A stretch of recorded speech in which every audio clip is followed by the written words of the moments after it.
के लोग हो जाने का काम करो।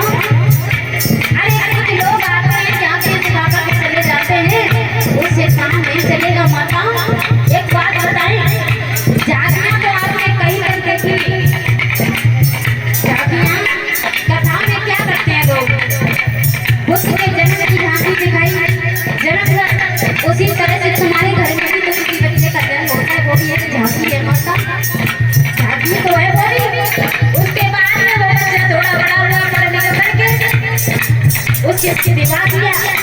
आप लोगों के बीच में विवाह की झांकी रखी क्या?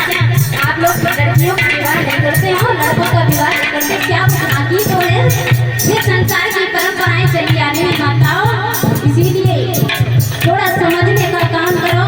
हमारे तरफ बाबा साहब इस वजह समाज को जगाने का काम किया था, आपकी झांकियों में बहलाने का।